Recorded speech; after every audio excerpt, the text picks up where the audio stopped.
안녕하세요. 성룡TV의 송이영 우기입니다.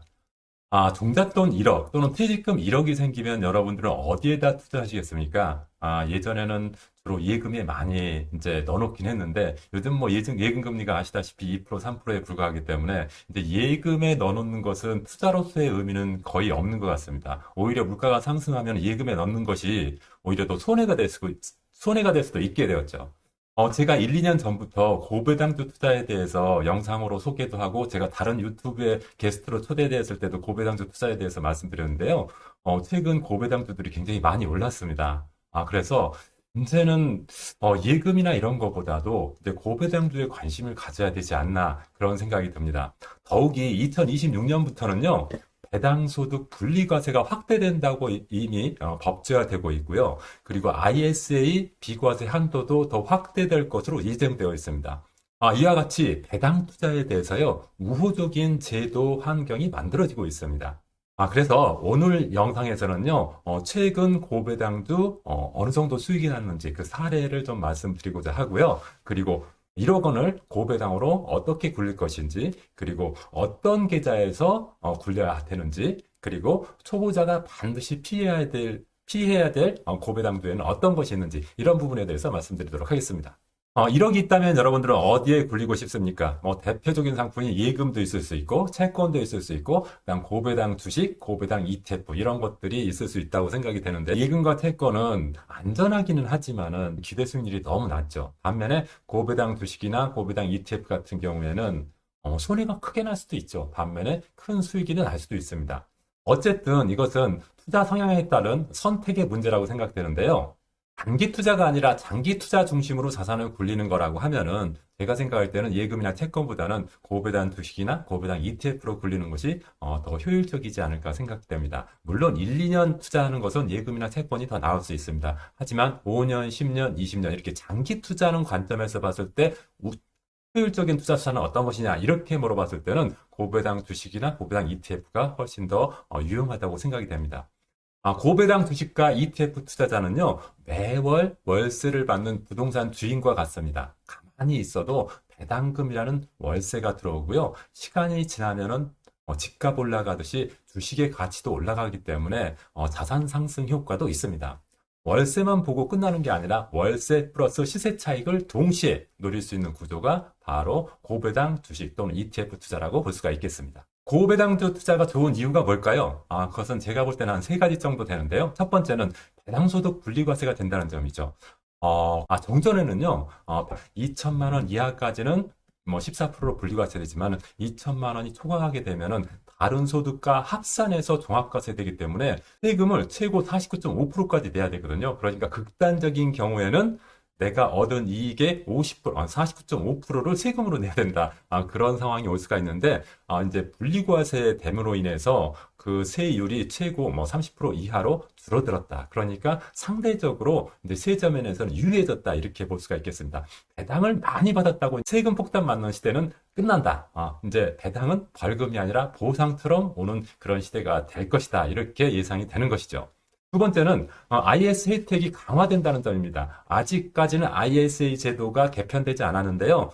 금년 중에 ISA 세제 혜택이 더 강화될 것으로 예상되고 있습니다. 배당소득 부분에 대해서 비과세 한도가 기존에는 뭐 200에서 400만 원 정도 있는데 이것을 500에서 1000만 원 정도 확대한다는 개정안이 이미 나와 있고요. 그리고 ISA 그 납입 한도도 기존엔 1억에서 뭐 2억 이상으로 이렇게 높이는 방안이 지금 나오고 있는데 아직까지 법으로 확정되어 있지는 않기 때문에 그 부분을 제가 확실하게 말씀드릴 수는 없지만은 이런 안들이 나와 있다. 이런 부분을 보면은 앞으로 ISA 비과세 부분이 더 많이 확대될 것이다. 이렇게 예상해 볼 수가 있겠습니다.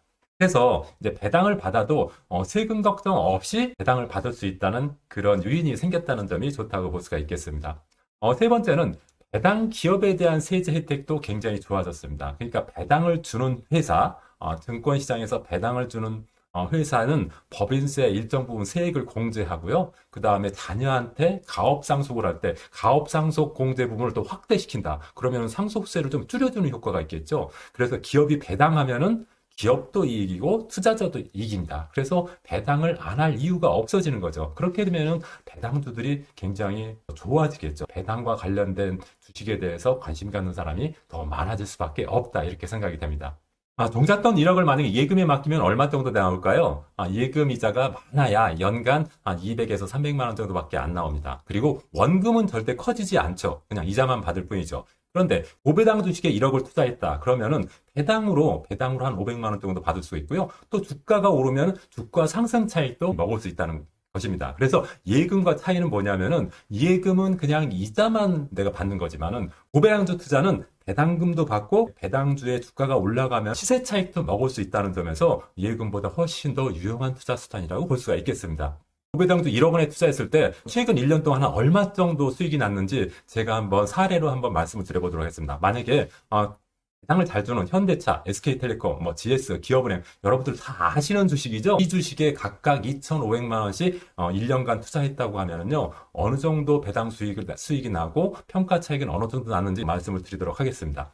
첫 번째, 배당 수익 부분 보겠습니다. 배당 수익률이, 현대차는 최근 배당 수익률이 한 4.3%, SK텔레콤은 5.85, GS는 5.56, 기업은행 5.16 정도 되는데, 이 배당 수익을 다 합하면은 한 520만 원 정도 나옵니다. 그러니까 한 1억 원 중에서 한 500만 원 정도니까 한 5% 정도 배당 수익을 기대할 수 있었다는 거죠. 그리고 고배당 주식 자체가 올라가면은 그 평가 차익이 생길 수 있죠. 현대차 같은 경우 굉장히 많이 올랐습니다. 124%가 올랐고요. SK텔레콤도 10%, GS 36%, 기업은행 39%. 이게 제가 2020년 1월 22일 기준으로 만든 표인데요. 지금은 이거보다 훨씬 더 많이 올랐습니다. 최근 1년 동안 현대차, SK텔레콤, GS, 기업은행 투자했을 때 평가 차익을 봤더니 무려 5,200만 원이나 됐습니다. 그래서 배당 수익하고 평가 수익을 합하면 무려 57% 정도의 수익이 난 거라고 볼 수가 있겠죠. 그런데요, 고배당주는 사실 이렇게 57%나 수익 나는 경우가 거의 없습니다. 10년에 한 번 나올까 말까 합니다.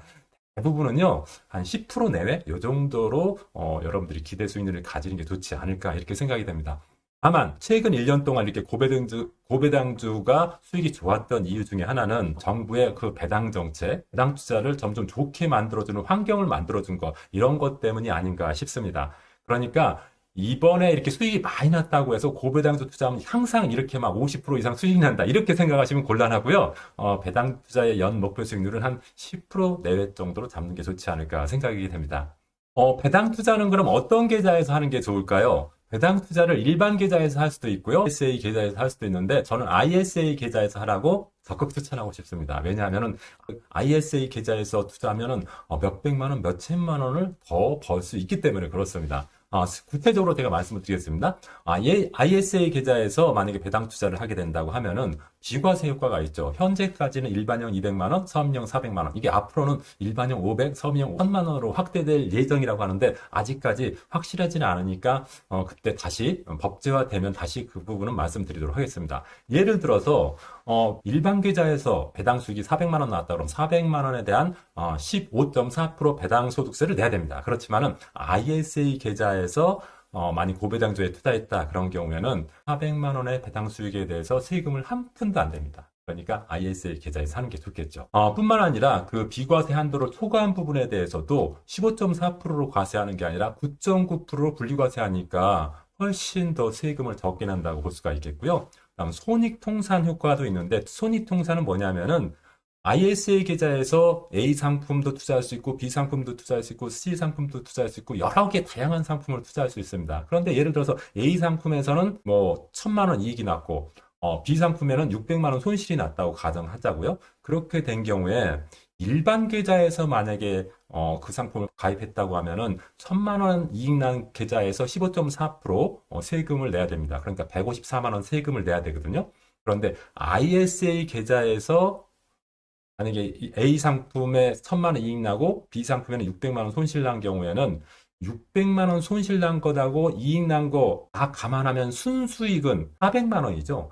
400만 원에 대해서만 과세합니다. 그런데 이 ISA 계좌는 400만 원까지는 비과세가 되잖아요. 그러니까 세금 한 푼도 안 내도 된다는 거죠. ISA 계좌 같은 경우는 154만 원까지 세금을 안 낼 수가 있는데 일반 계좌에서는 154만 원이나 세금을 내야 되니까 굉장히 차이가 많이 나는 거죠. 마지막으로 만기금 세제 혜택도 있는데요. ISA 계좌는 3년 만기로 할 수 있습니다. 3년 만기로 할 수도 있고 5년 만기로 할 수도 있고 10년 만기도 할 수 있고 그건 자기 자유인데 가장 짧은 것은 3년입니다. 3년 만기로 할 수 있는데, 만약에 만기가 되면은 그 계좌에서 투자했던 것을 이제 현금화해야 되겠죠. 그래서 현금화해서 그 현금화된 돈의 일정 부분을 연금 계좌, 다시 말하면 연금저축이나 IRP로 이체시키면은 이체액의 10%만큼 세액을 공제시켜줍니다. 연금저축이나 IRP 최대 세액공제 한도는 900만 원이거든요. 그럼 900만 원까지 세액공제 받을 수 있는데 만약에 ISA 계좌 만기금을 연금 계좌로 이체하면은 거기다가 300만 원을 더 추가해서 1200만 원까지 세제 혜택을 준다는 겁니다. 그러니까 이것도 굉장히 큰 세제 혜택이라고 볼 수가 있겠습니다. 결국 여러분들이 배당 투자를 할 때는 가능하면은 ISA 계좌를 잘 활용하는 게 좋겠다. 이 점은 꼭 명심해 주시기 바랍니다.